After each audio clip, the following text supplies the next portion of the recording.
नारायण नारायण नारायण नारायण। अथ सप्तमोऽध्यायः। सातवां अध्याय।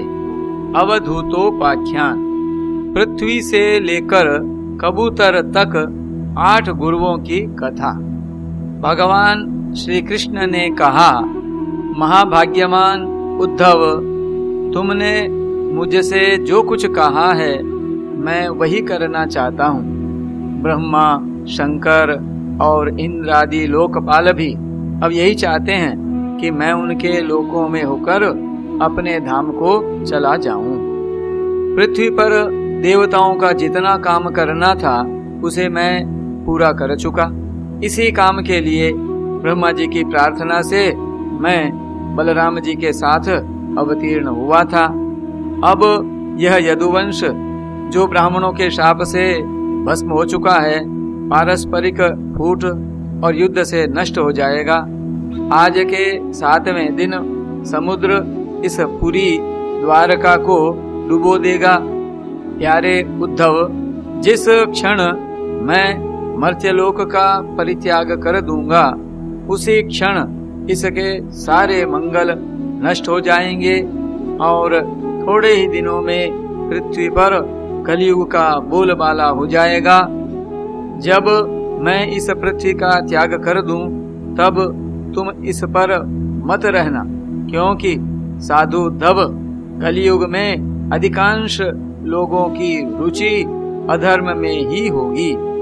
अब तुम अपने आत्मीय, स्वजन और बंधु बांधवों का स्नेह संबंध छोड़ दो और अनन्य प्रेम से मुझ में अपना मन लगाकर समदृष्टि से पृथ्वी में स्वच्छंद विचरण करो।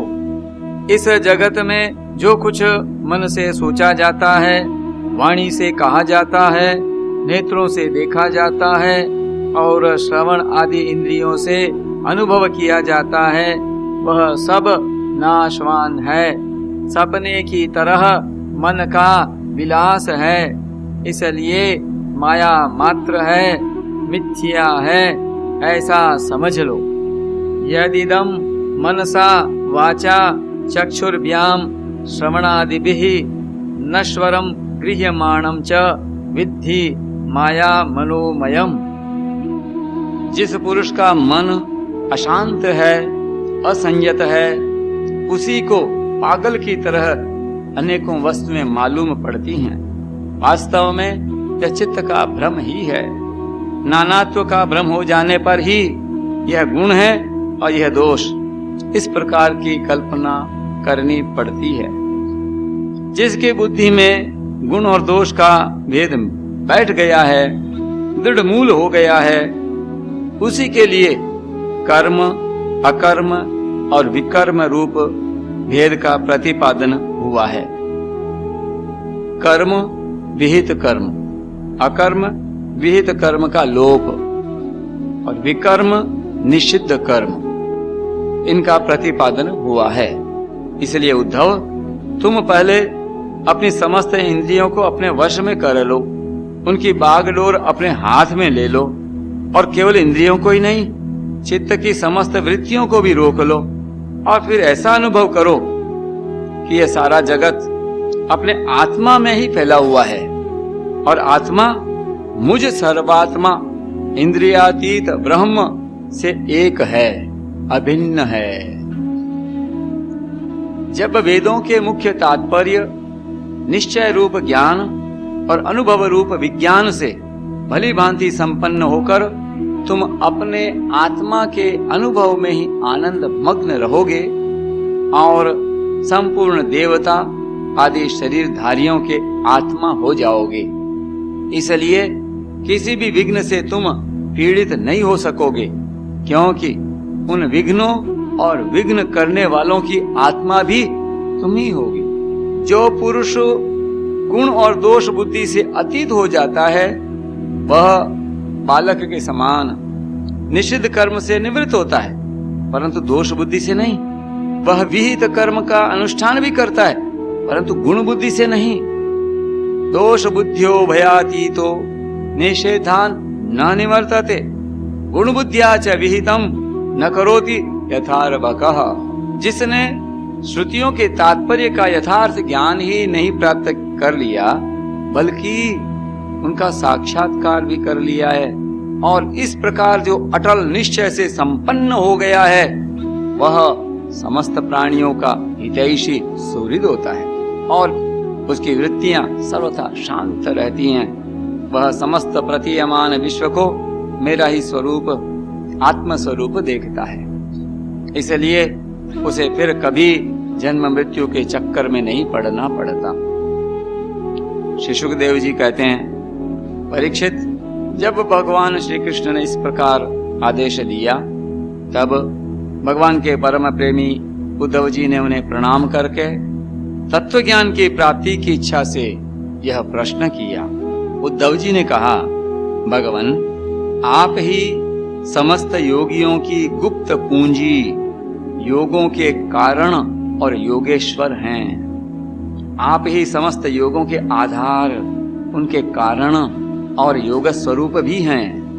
आपने मेरे परम कल्याण के लिए उस संन्यास रूप त्याग का उपदेश किया है, परंतु अनंत जो लोग विषयों के चिंतन और सेवन में घुलमिल गए हैं, विषयात्मा हो गए हैं, उनके लिए विषय भोगों और कामनाओं का त्याग अत्यंत कठिन है। सर्वस्वरूप उनमें भी जो लोग आपसे विमुख हैं, उनके लिए तो इस प्रकार का त्याग सर्वथा असंभव ही है, ऐसा मेरा निश्चय है। प्रभो, मैं भी ऐसा ही हूं। मेरी मति इतनी मूढ़ हो गई है कि यह मैं हूं और यह मेरा है। इस भाव से मैं आपकी माया के खेल, देह और देह के संबंधी स्त्री, पुत्र, धन आदि में डूब रहा हूं। अतः भगवान, आपने जिस संन्यास का उपदेश किया है उसका तत्व मुझ सेवक को इस प्रकार समझाइए कि मैं सुगमता पूर्वक उसका साधन कर सकूं। मेरे प्रभु, आप भूत, भविष्य, वर्तमान इन तीनों कालों से अबाधित एक रस सत्य हैं। आप दूसरे के द्वारा प्रकाशित नहीं, स्वयं प्रकाश आत्म स्वरूप है। प्रभु, मैं समझता हूँ कि मेरे लिए आत्म तत्व का उपदेश करने वाला आपके अतिरिक्त देवताओं में भी कोई नहीं है। ब्रह्मा आदि जितने बड़े बड़े देवता हैं, वे सब शरीराभिमानी होने के कारण आपकी माया से मोहित हो रहे हैं। उनकी बुद्धि माया के वश में हो गई है। यही कारण है कि वे इंद्रियों से अनुभव किए जाने वाले बाह्य विषयों को सत्य मानते हैं। इसलिए मुझे तो आप ही उपदेश कीजिए। भगवान, इसी से चारों ओर से दुखों की दावाग्नि से जलकर और विरक्त होकर मैं आपकी शरण में आया हूँ। आप निर्दोष, देश काल से अपरिछिन्न, सर्वज्ञ, सर्वशक्तिमान और अविनाशी वैकुंठ लोक के निवासी एवं नर के नित्य सखा नारायण हैं। अतः आप ही मुझे उपदेश कीजिए। नारायणं नरसखं शरणं प्रपद्ये। भगवान श्री कृष्ण ने कहा, उद्धव, संसार में जो मनुष्य यह जगत क्या है, इसमें क्या हो रहा है इत्यादि बातों का विचार करने में निपुण हैं, वे चित्त में भरी हुई अशुभ वासनाओं से अपने आप को स्वयं अपनी विवेक शक्ति से ही प्रायः बचा लेते हैं। समस्त प्राणियों का, विशेषकर मनुष्य का आत्मा अपने हित और अहित का उपदेशक गुरु है, क्योंकि मनुष्य अपने प्रत्यक्ष अनुभव और अनुमान के द्वारा अपने हित अहित का निर्णय करने में पूर्णतः समर्थ है। सांख्य योग विशारद धीर पुरुष इस मनुष्य योनि में इंद्रिय शक्ति, मनः शक्ति आदि के आश्रयभूत मुझ आत्म तत्व को पूर्णतः प्रकट रूप से साक्षात्कार कर लेते हैं। मैंने एक पैर वाले, दो पैर वाले, तीन पैर वाले, चार पैर वाले, चार से अधिक पैर वाले और बिना पैर के इत्यादि अनेक प्रकार के शरीरों का निर्माण किया है। उनमें मुझे सबसे अधिक प्रिय मनुष्य का ही शरीर है। इस मनुष्य शरीर में एकाग्र चित्त, तीक्ष्ण बुद्धि पुरुष, बुद्धि आदि ग्रहण किए जाने वाले हेतुओं से, जिनसे कि अनुमान भी होता है, अनुमान से अग्राह्य अर्थात अहंकार आदि विषयों से भिन्न मुझ सर्व प्रवर्तक ईश्वर को साक्षात अनुभव करते हैं। अनुसंधान के दो प्रकार हैं। एक, स्वप्रकाश तत्व के बिना बुद्धि आदि जड़ पदार्थों का प्रकाश नहीं हो सकता। इस प्रकार अर्थापत्ति के द्वारा, और दूसरे जैसे बसूला आदि औजार किसी कर्ता के द्वारा प्रयुक्त होते हैं, इसी प्रकार यह बुद्धि आदि औजार किसी कर्ता के द्वारा ही प्रयुक्त हो रहे हैं। परंतु इसका यह अर्थ नहीं है कि आत्मा आनुमानिक है। यह तो देह आदि से विलक्षण त्वम पदार्थ के शोधन की युक्ति मात्र है। इस विषय में महात्मा लोग एक प्राचीन इतिहास कहा करते हैं। वह इतिहास परम तेजस्वी अवधूत दत्तात्रेय जी और राजा यदु के संवाद के रूप में है। एक बार धर्म के मर्मज्ञ राजा यदु ने देखा कि एक त्रिकालदर्शी तरुण अवधूत ब्राह्मण निर्भय विचर रहे हैं। तब उन्होंने उनसे यह प्रश्न किया। राजा यदु ने पूछा, ब्राह्मण, आप कर्म तो करते नहीं, फिर आपको यह अत्यंत निपुण बुद्धि कहां से प्राप्त हुई, जिसका आश्रय लेकर आप परम विद्वान होने पर भी बालक के समान संसार में विचरते रहते हैं। ऐसा देखा जाता है कि मनुष्य आयु, यश अथवा सौंदर्य संपत्ति आदि की अभिलाषा लेकर ही धर्म, अर्थ, काम अथवा तत्व जिज्ञासा में प्रवृत्त होते हैं। अकारण कहीं किसी की प्रवृत्ति नहीं देखी जाती। मैं देख रहा हूं कि आप कर्म करने में समर्थ, विद्वान और निपुण हैं। आपका भाग्य और सौंदर्य भी प्रशंसनीय है। आपकी वाणी से तो मानो अमृत टपक रहा है। फिर भी आप जड़, उन्मत्त अथवा पिशाच के समान रहते हैं। न तो कुछ करते हैं और न चाहते ही हैं। संसार के अधिकांश लोग काम और लोभ के दावानल से जल रहे हैं, परंतु आपको देखकर ऐसा मालूम होता है कि आप मुक्त हैं। आप तक उसकी आंच भी नहीं पहुंच पाती। ठीक वैसे ही जैसे कोई हाथी वन में दावाग्नि लगने पर उसे छोड़कर गंगा जल में खड़ा हो। ब्राह्मण, आप पुत्र, स्त्री, धन आदि संसार के स्पर्श से भी रहित हैं। आप सदा सर्वदा अपने केवल स्वरूप में ही स्थित रहते हैं। हम आपसे ये पूछना चाहते हैं कि आपको अपने आत्मा में ही ऐसे अनिर्वचनीय आनंद का अनुभव कैसे होता है? आप कृपा करके अवश्य बतलाइए। भगवान श्री कृष्ण ने कहा, उद्धव, हमारे पूर्वज महाराज यदु की बुद्धि शुद्ध थी और उनके हृदय में ब्राह्मण भक्ति भी थी। उन्होंने परम भाग्यवान दत्तात्रेय जी का अत्यंत सत्कार करके यह प्रश्न पूछा और बड़े विनम्र भाव से सिर झुकाकर वे उनके सामने खड़े हो गए। अब दत्तात्रेय जी ने कहा, संति में गुरवो राजन बहवो बुद्ध्युपाश्रिता यतो बुद्धिमुपादाय मुक्तोटामीह तान् शृणु।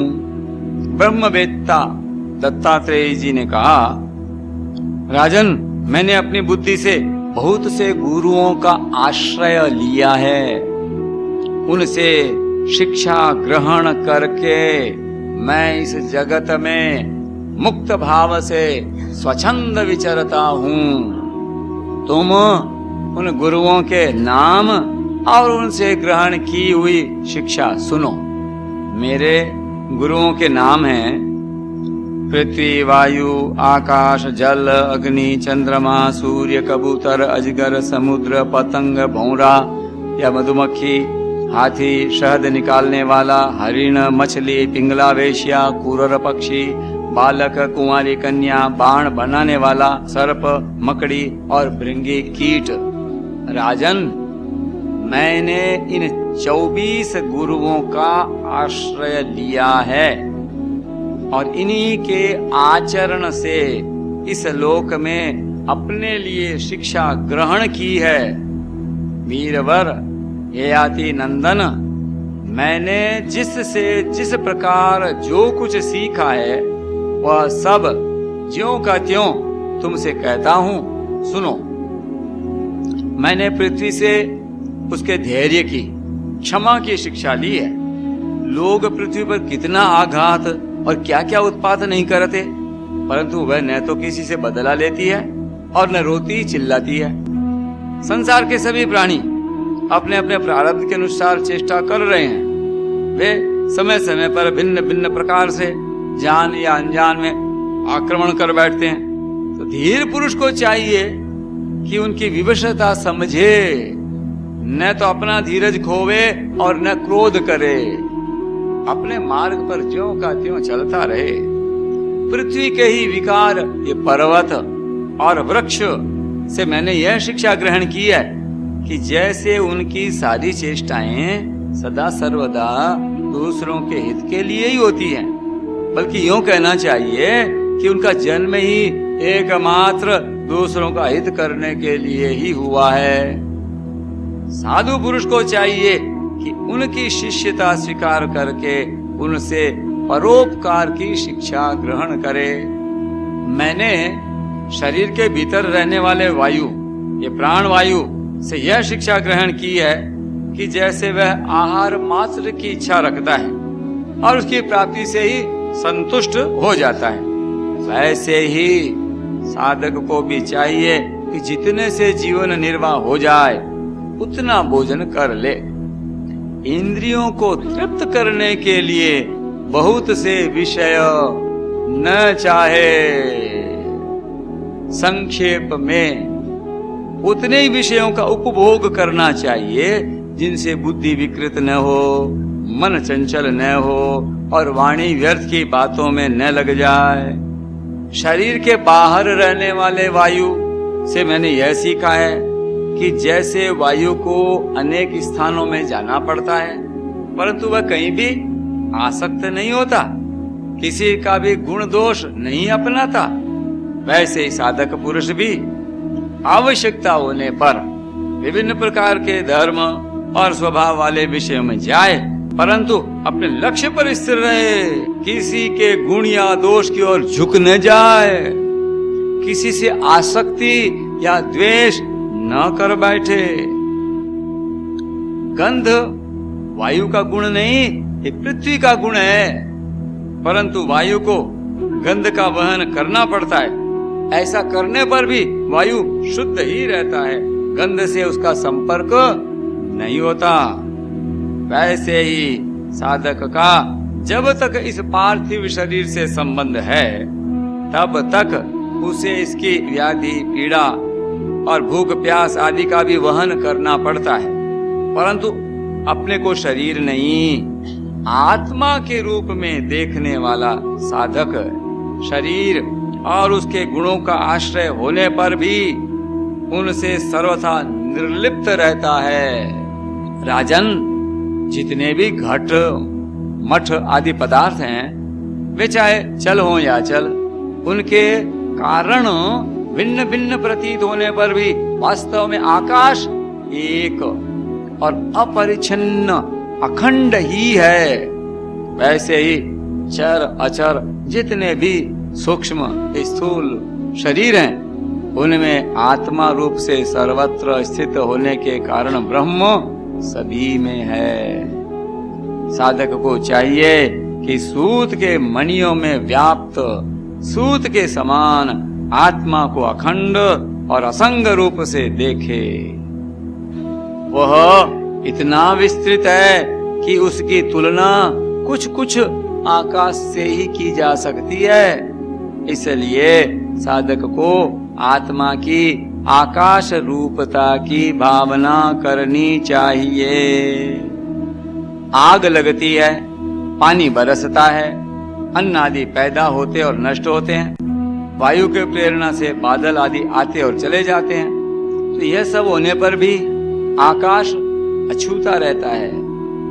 आकाश की दृष्टि से यह सब कुछ है ही नहीं। इसी प्रकार भूत वर्तमान और भविष्य के चक्कर में न जाने किन किन नाम रूपों की सृष्टि और प्रलय होते हैं, परंतु आत्मा के साथ उनका कोई संस्पर्श नहीं है।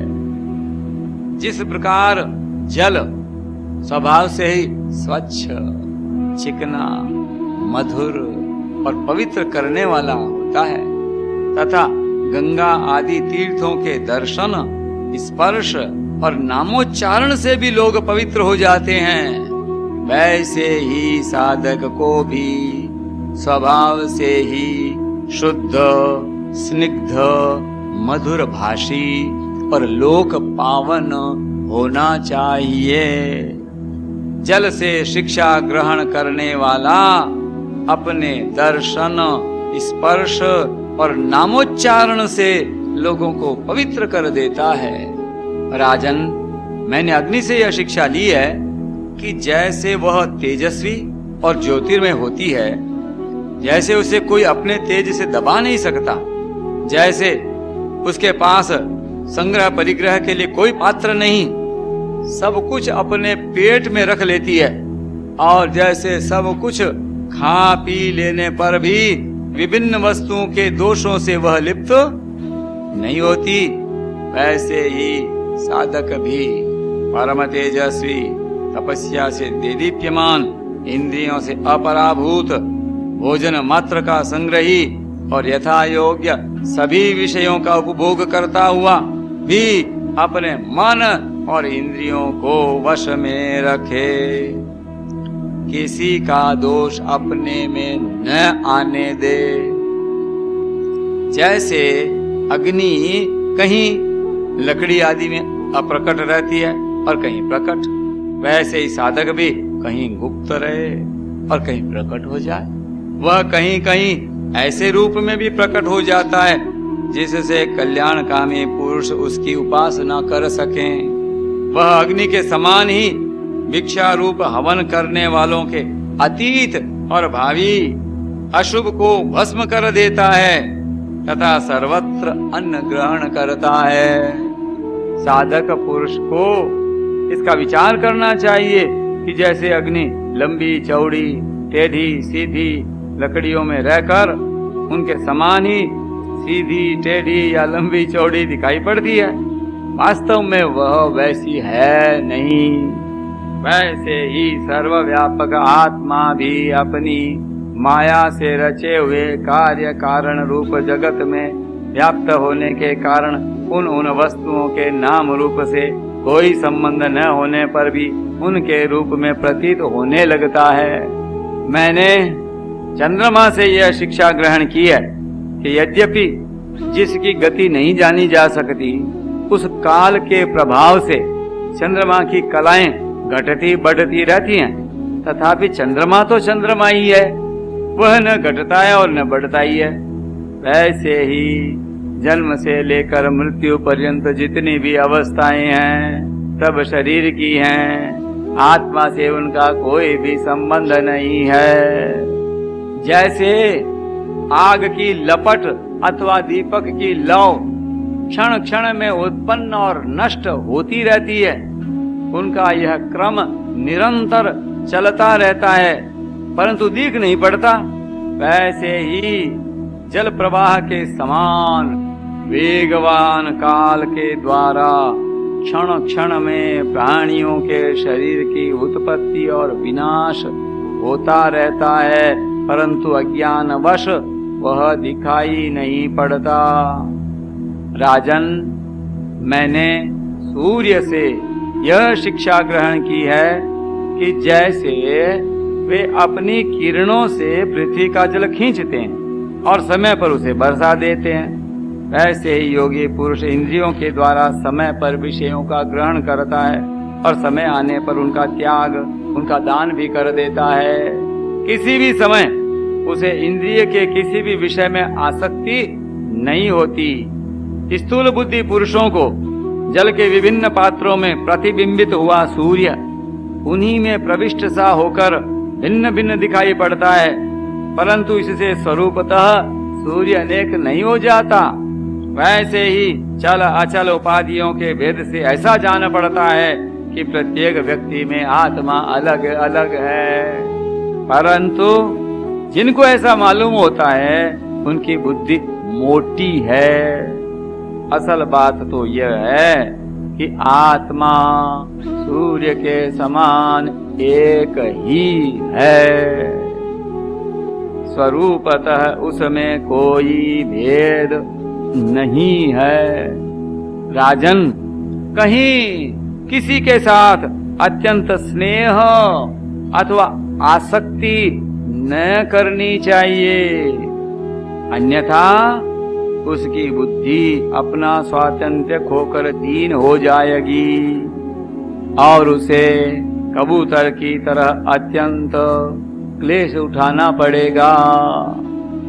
हरे राम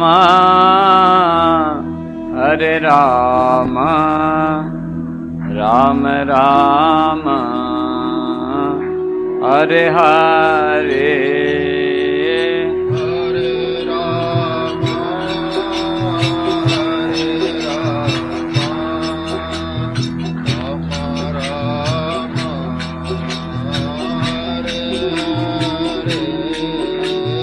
हरे कृष्णा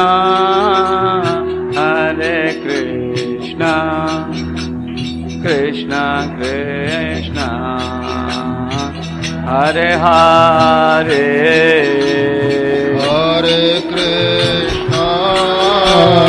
हरे कृष्णा कृष्णा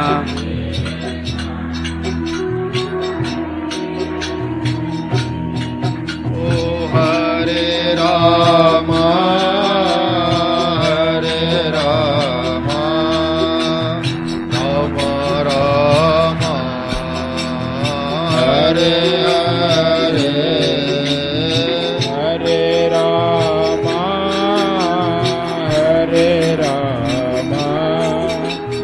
राम राम हरे हरे। हरे कृष्णा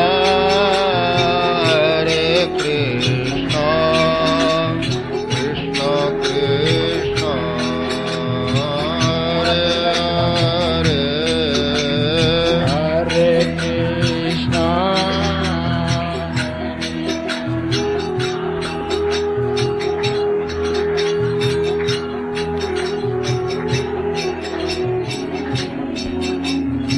हरे कृष्णा हरे Krishna Krishna Krishna Hare Hare.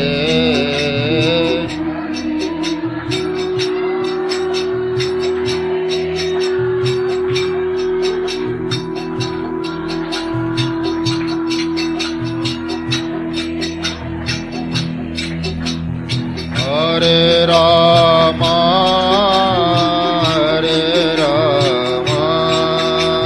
Ram Ram Hare Hare.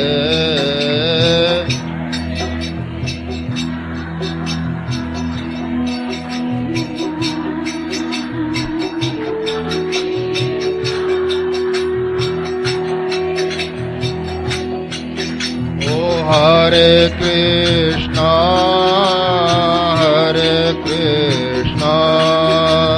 Krishna Krishna, Hare Hare.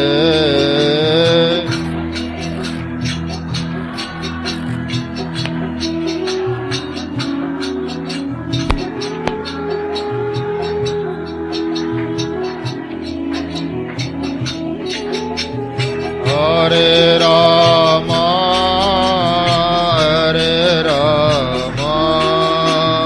Rama Rama, Hare Hare.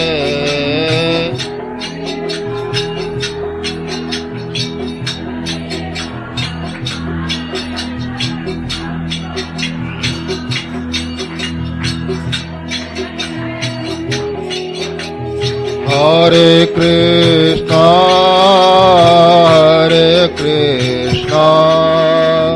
Krishna Krishna, Hare Hare.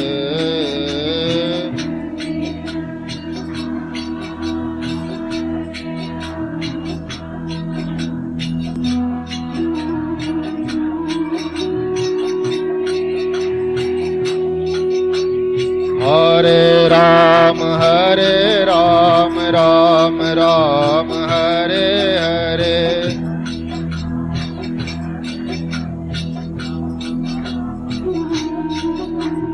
Hare Krishna, Krishna Krishna, Hare Hare. Hare Krishna, Krishna Krishna. Hare Ram, Ram Ram, Hare Hare. Hare Ram, Ram Hare Hare. Hare Krishna, Krishna Krishna, Hare Hare. Hare Krishna, Krishna Krishna, Hare Hare. Hare Ram, Ram Hare Hare. Hare Ram, Ram Hare Hare. Hare Krishna, Krishna Krishna, Hare Hare. Hare Krishna, Krishna Krishna, Hare Hare. Hare Ram, Ram Hare Hare. Hare Ram, Ram Hare Hare. Hare Krishna, Krishna Krishna, Hare Hare. Hare Krishna, Krishna Krishna, Hare Hare. Hare Ram, Ram Hare Hare. Hare Ram, Ram Hare Hare. Hare Krishna, Krishna Krishna, Hare Hare. Hare Krishna, Krishna Krishna, Hare Hare. Hare Ram, Ram Hare Hare. Hare Ram, Ram Hare Hare. Hare Krishna, Krishna Krishna, Hare Hare. Hare Krishna, Krishna Krishna, Hare Hare. Shri Krishnachandra भगवान की जय। दत्तात्रेय भगवान की जय। राजन, कहीं किसी के साथ अत्यंत स्नेह अथवा आसक्ति नहीं करनी चाहिए, अन्यथा उसकी अपनी बुद्धि अपना स्वातंत्र्य खोकर दीन हो जाएगी और उसे कबूतर की तरह अत्यंत क्लेश उठाना पड़ेगा। राजन, किसी जंगल में एक कबूतर रहता था। उसने एक पेड़ पर अपना घोंसला बना रखा था। अपनी मादा कबूतरी के साथ वह कई वर्षों तक उसी घोंसले में रहा। उस कबूतर के जोड़े के हृदय में निरंतर एक दूसरे के प्रति स्नेह की वृद्धि होती जाती थी। वे गृहस्थ धर्म में इतने आसक्त हो गए थे कि उन्होंने एक दूसरे की दृष्टि से दृष्टि, अंग से अंग और बुद्धि से बुद्धि को बांध रखा था। उनका एक दूसरे पर इतना विश्वास हो गया था कि वे निशंक होकर वहां की वृक्षावली में एक साथ सोते, बैठते, घूमते, फिरते, ठहरते, बातचीत करते, खेलते और खाते पीते थे। राजन, कबूतरी पर कबूतर का इतना प्रेम था कि वह जो कुछ चाहती कबूतर बड़े से बड़ा कष्ट उठाकर उसकी कामना पूर्ण करता। वह कबूतरी भी अपने कामुक पति की कामनाएं पूर्ण करती। समय आने पर कबूतरी को पहला गर्भ रहा। उसने अपने पति के पास ही घोंसले में अंडे दिए। भगवान की अचिंत्य शक्ति से समय आने पर वे अंडे फूट गए और उनमें से हाथ पैर वाले बच्चे निकल आए। उनका एक एक अंग और रोएं अत्यंत कोमल थे। अब उन कबूतरी की आंखें अपने बच्चों पर लग गईं। वे बड़े प्रेम और आनंद से अपने बच्चों का लालन पालन, लाड प्यार करते और उनकी मीठी बोली, उनकी गुटर गूं सुन सुनकर आनंद मग्न हो जाते। बच्चे तो सदा सर्वदा प्रसन्न रहते ही हैं। वे जब अपने सुकुमार पंखों से माँ बाप का स्पर्श करते, पूजते, भोली भाली चेष्टाएं करते और फुदक फुदक कर अपने माँ बाप के पास दौड़ आते, तब कबूतर और कबूतरी आनंद मग्न हो जाते। राजन, सच पूछो तो वे कबूतर कबूतरी भगवान की माया से मोहित हो रहे थे। उनका हृदय एक दूसरे के बंधन से बंध रहा था। वे अपने नन्हे नन्हे बच्चों के पालन पोषण में इतने व्यग्र रहते कि उन्हें दीन दुनिया, लोक परलोक की याद ही न आती। एक दिन दोनों नर मादा अपने बच्चों के लिए चारा लाने जंगल में गए हुए थे, क्योंकि अब उनका कुटुंब बहुत बढ़ गया था। वे चारे के लिए चिरकाल तक जंगल में चारों ओर विचरते रहे। इधर एक बहेलिया घूमता घूमता संयोगवश उनके घोंसले की ओर आ निकला।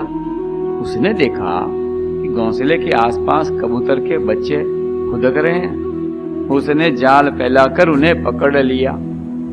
कबूतर कबूतरी बच्चों को खिलाने पिलाने के लिए हर समय उत्सुक रहा करते थे। अब वे चारा लेकर अपने घोंसले के पास आए। कबूतरी ने देखा कि उसके नन्हे नन्हे बच्चे, उसके हृदय के टुकड़े जाल में फंसे हुए हैं और दुख से चैं चैं कर रहे हैं। उन्हें ऐसी स्थिति में देखकर कबूतरी के दुख की सीमा न रही। वह रोती चिल्लाती उनके पास दौड़ गई। भगवान की माया से उसका चित्त अत्यंत दीन दुखी हो रहा था। वह उमड़ते हुए स्नेह की रस्सी से जकड़ी हुई थी।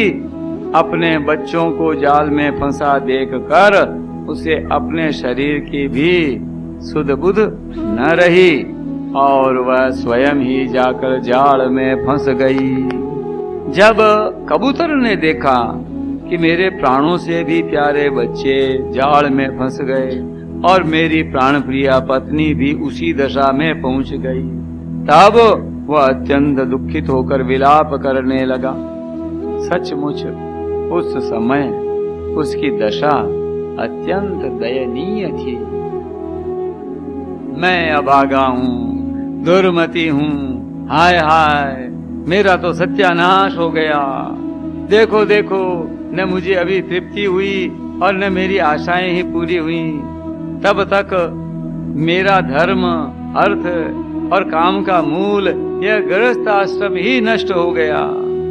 हाय मेरी प्राण प्यारी मुझे ही अपना इष्ट देव समझती थी, मेरी एक एक बात मानती थी। मेरे इशारे पर नाचती थी, सब तरह से मेरे योग्य थी।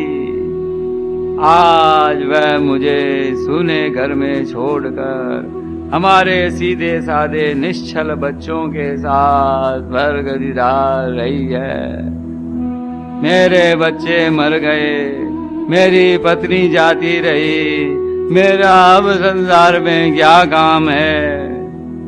मुझ दीन का यह विदुर जीवन, बिना गृहिणी का जीवन, जलन का व्यथा का जीवन है। अब मैं इस सूने घर में किसके लिए जीऊं?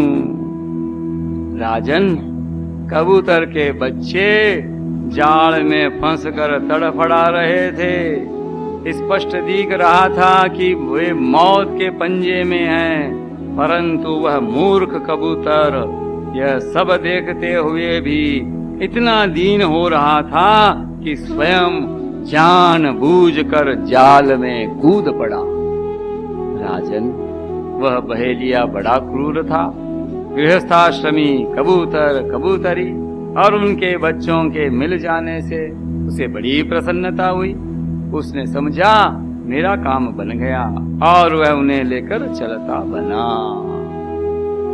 जो कुटुंबी है, विषयों और लोगों के संग साथ में ही जिसे सुख मिलता है एवं अपने कुटुंब के भरण पोषण में ही जो सारी सुध बुध खो बैठा है, उसे कभी शांति नहीं मिल सकती।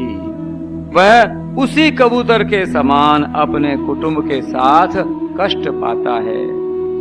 यह मनुष्य शरीर मुक्ति का खुला हुआ द्वार है। इसे पाकर भी जो कबूतर की तरह अपनी घर गृहस्थी में ही फंसा हुआ है, वह बहुत ऊंचे तक चढ़कर गिर रहा है। शास्त्र की भाषा में वह आरूढ़ च्युत है। यम प्राप्य मानुषम लोकम मुक्ति द्वारम अपावृतम गृहेषु खगवत शक्तस तमारूढ़श्च्युतम। विदुः। नारायण नारायण नारायण नारायण।